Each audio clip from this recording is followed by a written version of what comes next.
बोरिवलीमध्ये झालेल्या पदाधिकारी मेळाव्यानंतर राज ठाकरे यांनी घोषणा केलेली होती ती आजच्या या मेळाव्याची आणि त्यामुळे आज रंगशारदामध्ये सर्व पदाधिकाऱ्यांच्या मनसेचा मेळावा आज होतो आहे। राज ठाकरे या ठिकाणी आता पोहोचलेत आणि काही वेळामध्ये इथल्या कार्यक्रमाला सुरुवात होईल। त्यामुळे आजच्या या पदाधिकारी मेळाव्यामध्ये राज ठाकरे त्यांच्या मार्गदर्शनपर भाषणामध्ये त्यांच्या कार्यकर्त्यांना मनसेच्या पदाधिकाऱ्यांना नेमका काय आदेश देत आहेत हे बघणं महत्त्वाचं ठरणार आहे। सध्या मराठी भाषेवरून वाद राज्यामध्ये पेटलेला असताना आणि विशेषतः मुंबईमध्ये जो वाद पेटलेला आहे त्या दृष्टीने राज ठाकरे आज काय नेमक्या सूचना देत आहेत हे बघणं महत्त्वाचं ठरणार आहे। आणि या पदाधिकाऱ्यांच्या मेळाव्यावर लक्ष ठेवणे आमचे प्रतिनिधी मनशी पाठक आपण थेट जाऊया मनशीकडे जाणून घेऊया काय नेमकं सगळं वातावरण आहे। मनशी, राज ठाकरे यांचं नुकतंच रंगशारदामध्ये आगमन झाल्याचं आपण प्रेक्षकांना दाखवलंय। काही वेळामध्ये पदाधिकाऱ्यांच्या या मेळाव्याला सुरुवात होणार आहे। अनेक महत्त्वाचे मुद्दे सध्या मनसेच्या हातामध्ये आहेत त्यामुळे या दृष्टीने आजच्या या पदाधिकारी मेळाव्याकडे लक्ष असणार आहे। काय नेमके आपल्याकडे आणखी तपशील?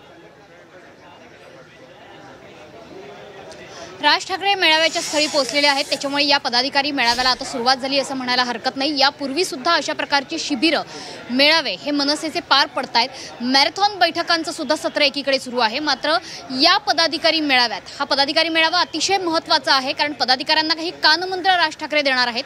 मात्र तो कानमंत्र काय असणार आहे हे थेटपणे माध्यमांना दाखवता येणार नाहीये। त्याच्यामुळे माध्यमांचे कॅमेरे सगळे प्रतिनिधी हे या सभागृहाच्या बाहेरच आहेत। राज ठाकरे काही खासगीमध्ये आपल्या पदाधिकाऱ्यांना सूचना देण्याची शक्यता आहे। इतकंच नाही तर मुंबई महापालिका निवडणुकीची रणनीती मनसेच्या दृष्टीने काय असली पाहिजे, उद्धव ठाकरेंची भेट मातोश्रीवर जाऊन घेतल्यानंतर उद्धव ठाकरे आपल्या पदाधिकाऱ्यांसोबत काय संवाद साधणार याच्याकडेही लक्ष आहे। कदाचित त्या दृष्टीने सुद्धा ते आपल्या पदाधिकाऱ्यांना मनसैनिकांना काही सांगू शकतील, काही कानमंत्र देऊ शकतील। आणि तिसरा महत्त्वाचा मुद्दा म्हणजे आजच निशिकांत दुबे यांनी जे नवीन वक्तव्य केलेलं आहे त्यावर आता मनसैनिक म्हणून काय प्रतिक्रिया द्यायची आहे या संदर्भाची रणनीती, या संदर्भाचं मार्गदर्शन हे सुद्धा राज ठाकरे आपल्या पदाधिकाऱ्यांना करतील।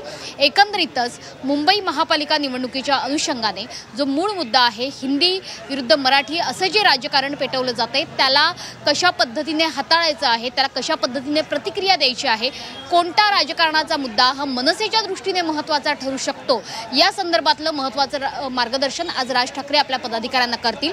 मात्र शक्यता आहे की या मेळाव्याच्या नंतर, या मेळाव्यातल्या भाषणानंतर पदाधिकाऱ्यांना मार्गदर्शन केल्यानंतर राज ठाकरे माध्यमांसमोर येतील आणि माध्यमांशी सविस्तर बोलतील। मात्र मेळाव्याच्या दरम्यान कोणत्याही माध्यमांना आत प्रवेश दिला जाणार नाहीये। माध्यमांच्या समोर जे बोलणार आहेत राज ठाकरे ते मी वेगळेपणाने बोलेल असं राज ठाकरेंनी स्वतः सांगितलेलं आहे। मात्र पदाधिकाऱ्यांच्या मेळाव्यात माध्यमांना प्रवेश दिला जाणार नाहीये त्याच्यामुळे अतिशय खाजगीत, अतिशय गुप्तपणे राज ठाकरे आज आपल्या पदाधिकाऱ्यांना काही एक कानमंत्र देण्याची शक्यता आहे।